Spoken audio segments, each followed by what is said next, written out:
Haya. First, I came back from Addis Ababa and I met the leadership in Mombasa, and then I said that I was going to consult widely with my people. And I've done that. I was in Kisumu the day before yesterday and yesterday. Today I'm in Siaya. Tomorrow I'll be somewhere else. But what I was saying is that Kenya is at a turning point.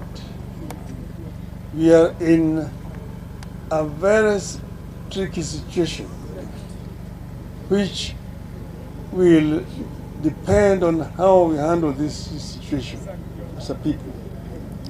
If we handle it properly, it can actually be a moment of bringing our people together, to unite our people and make them want to move forward as a nation. We have been in the process of building a nation for a long time, because we have different nationalities that came together to form the Republic of Kenya.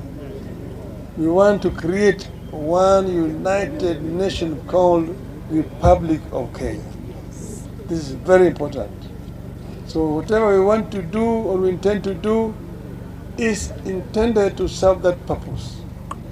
We want to eschew patriotism so that Kenyans become patriots. Kenyans should not be looking at each other with suspicion. This is Kikuyu, this is Kalenjin, this is Luhia, Kamba, Jikenda, Somali, Turkana, Jaluo. This is a Kenyan. You are a Kenyan first before you become a member of these other ethnic groups. This is what is most important. So we are at a stage where we want to ensure that we implement our constitution, which constitution has been rated as one of the best in the world. Kenya. We want to ensure that all the provisions of our constitution are fully implemented. We want to take bad governance to the museum.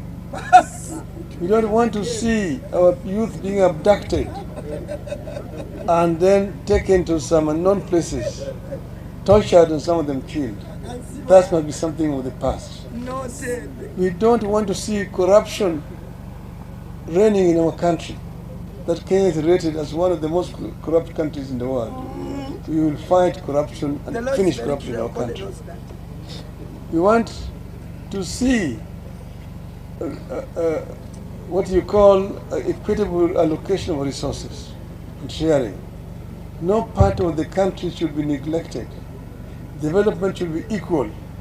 So resources should be allocated equally across the whole country. We want to see that devolution in this country works.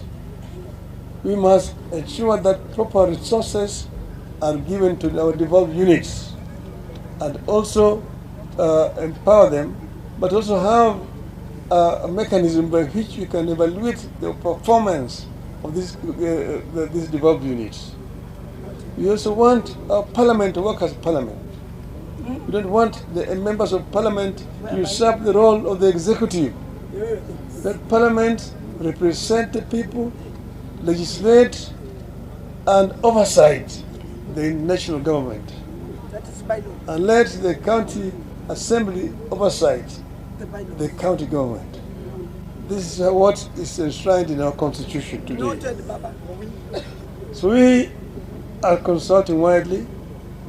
I've asked leadership that I've met here today what they think about my consultations, and they have given me the green light. They've said that I should go ahead.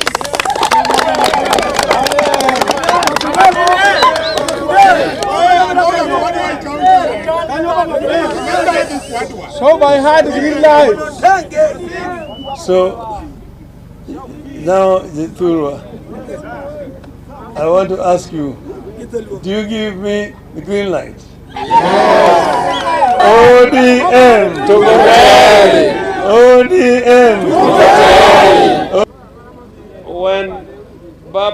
came back, he did some consultations, he has been talking to leaders. Today, he is continuing with that process of meeting his people wherever they are in the entire Republic of Kenya. So, Baba, we welcome you to Siaya, and we are glad and excited that Siaya was the second county you visited. What is going on in the country and what is coming for the future, and the leadership in Siaya, which was attended by members of the ODM party, members of the county assembly, members of the county executive, our wazees, some of our youths, a broad section of the people.